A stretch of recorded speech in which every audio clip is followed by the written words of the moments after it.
we know that it's gonna be horrible. Because China doesn't need Hong Kong people, it doesn't need freedom or anything. It only needs the economic value of Hong Kong. So what we are trying to do now is we want to threaten China by our own economic influence and the world and for China. So that if we burn, China would burn with us. This is what we are trying to do because we know there's no other way out. China doesn't need Hong Kong people, it only needs Hong Kong as an economic city. So that's why we are doing all these. We want to make sure that China knows if you want our economic value, you have to give us these things. This is not merely ideologies, but we know that to win the fight, this is actually what we have to do.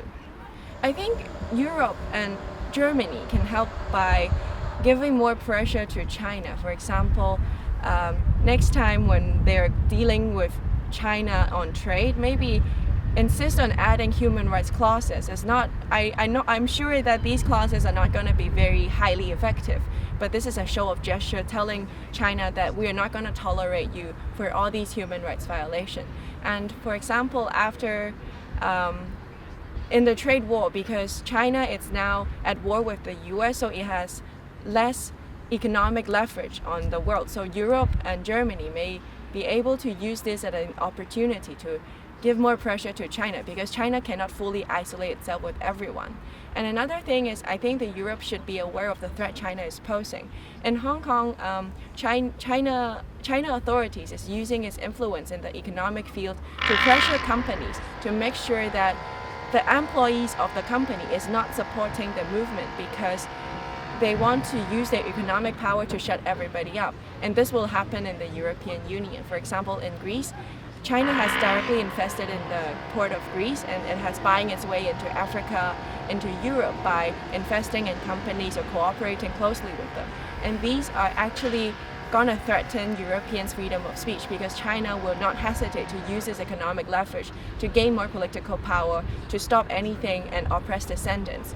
And another thing is when I think European Union has to be aware of the fact that China is not a player that plays by the rules. It's going to break all its promises, just like it does to Hong Kong. So European Union should not think China as a player, but as a kid that cannot be controlled, and it should nurture it to be something that respects human rights instead of just letting it be an economic superpower without any other limitations. I think European Union and Germany should also refrain from selling any kind of crowd control equipment to Hong Kong indefinitely. I know that there has been around a year or two times. There has been a year or two that Germany hasn't sent any new things to Hong Kong. But I think by issuing an embargo on Hong Kong is also a gesture of goodwill, saying that we are not tolerating these kind of human rights violation acts. And until the situation improves or until people are being held responsible for their wrongdoings, then European and Germany can consider maybe they can lift the embargo. But for now, nothing should be sent to Hong Kong for sure.